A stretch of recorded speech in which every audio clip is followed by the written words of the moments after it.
కల్వకుంట్ల కవిత తెలంగాణ రాజకీయ యవనికపై ఒక చెరగని సంతకం. ఒక మాజీ ముఖ్యమంత్రి కూతురిగా కాకుండా తనకంటూ ఒక ప్రత్యేక అస్తిత్వాన్ని నిర్మించుకున్న దీశాలి ఆమె. అమెరికాలో సాఫ్ట్వేర్ ఇంజనీర్గా స్థిరపడిన కవిత తన గడ్డ కోసం పడిన ఆరాటం ఆమెను తిరిగి స్వరాష్ట్రానికి రప్పించింది. 2006లో తెలంగాణ జాగృతిని స్థాపించి తెలంగాణ సంస్కృతిని, ముఖ్యంగా బతుకమ్మ పండుగను తెలంగాణ ఉద్యమంలో భాగం చేశారు. ఊరూరా బతుకమ్మ ఆడిస్తూ మహిళలను ఉద్యమ బాట పట్టించడంలో ఆమె పాత్ర అద్వితీయం. 2014 ఎన్నికల్లో కేసీఆర్ గారు ముఖ్యమంత్రి కావడంలో కవిత కృషి వెలకట్టలేనిది. తండ్రి కేసీఆర్ గారితో ఆమెకు ఉన్న బంధం కేవలం తండ్రి కూతుల అనుబంధం మాత్రమే కాదు, అది ఒక గురు శిష్యుల సంబంధం. కేసీఆర్ రాజకీయ చతురతను ఒట్టబట్టించుకున్న కవిత క్లిష్ట సమయాల్లో ఆయనకు వెన్నెముకగా నిలిచారు. 2014లో ఎంపీగా గెలిచిన ఆమె 2019లో ఎదురైన ఓటమిని ఎంతో హుందాగా స్వీకరించారు. రాజకీయాలలో, ప్రజాస్వామ్యంలో గెలుపు ఓటములు అనేటటువంటి ఉంటాయి. తెలంగాణ ఉద్యమంలో అయినా ఇంకెప్పుడైనా పదవులు ఉన్నా లేకున్నా ప్రజల కోసం పనిచేసేటటువంటి వ్యక్తులం. హుందాగా ఉందాం, బంగారు తెలంగాణ కోసం అందరం కూడా కలిసి పనిచేద్దాం. ఆ తర్వాత ఎమ్మెల్సీగా తిరిగి సత్తా చాటారు.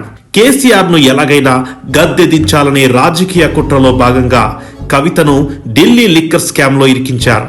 అప్పుడు కూడా ఆమె తన ధైర్యాన్ని, హుందాతనాన్ని ఏమాత్రం కోల్పోలేదు. కవిత వ్యక్తిత్వం ఏంటో కేసీఆర్ కు బాగా తెలుసు. ఆ క్లిష్ట పరిస్థితుల్లో ఆయన చెప్పింది ఒక్కటే, ఆ అమ్మాయి బతుకమ్మ ఉద్యమం చేసి తెలంగాణ ఉద్యమానికి ఎంతో కంట్రిబ్యూట్ చేసి అమెరికా నుంచి వచ్చి పాపం తన జీవితాన్ని ఎదుర్కొని తెలంగాణ కోసం పనిచేసిన బిడ్డ. అందరికీ తెలుసు, లోకానికి తెలుసు. ఆ అమ్మాయి స్టాండర్డ్ ఏందో, ఆమె ఎట్లా మాట్లాడుతుందో, ఆమె ప్రవర్తన ఏందో మీ అందరికీ కూడా తెలుసు. అటువంటి ఒక నిర్దోషిని పట్టుకపోయి ఒక మహిళను చూడకుండా కేవలం నా కూతురు అనేటువంటి ఒక రాజకీయ కక్షతోని మోడీ అరెస్ట్ చేసిండు. ఆమె కడిగిన ముచ్చంలాగా బయటకు వస్తుంది. I have no doubt.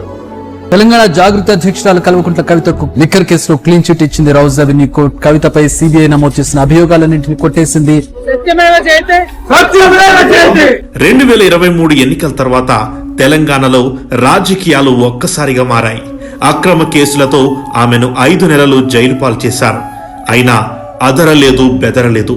కానీ జైలు నుండి తిరిగొచ్చిన తర్వాత సొంత కుటుంబ సభ్యులే తండ్రి కూతుల మధ్య దూరాన్ని పెంచే కుట్రలకు తెరతీశారు. పార్టీ నుండి సస్పెండ్ చేసి అవమానించారు. 20 ఏళ్లు ప్రజలతో మమేకమైన అనుబంధం, తెలంగాణ శ్రేయస్సే తనకు ముఖ్యమంటూ తెలంగాణ జాగృతితో సరికొత్త ప్రయాణాన్ని ఆమె ప్రారంభించారు.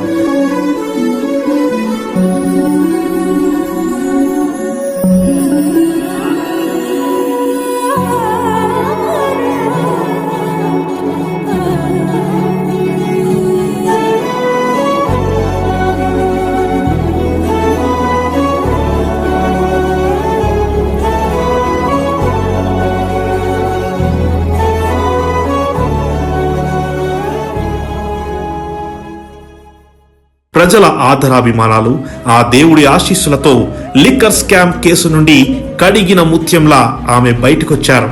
ఎత్తిన ప్రతి నోటిని మూయించారు. కేసీఆర్ బిడ్డర్పించుకున్నారు.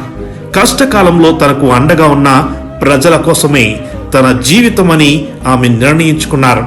వారసత్వం అంటే ఆస్తులను అనుభవించడం కాదు, ఆశయాలను కొనసాగించడం, ఆత్మాభిమానంతో జీవించడం అని నిరూపిస్తూ నవతరం రాజకీయాల్లోకి అడుగుపెట్టిన తెలంగాణ భవిత కల్వకుంట్ల కవిత గారు భవిష్యత్తులో గొప్ప విజయాలను సాధించాలని కోరుకుంటూ జన్మదిన శుభాకాంక్షలు.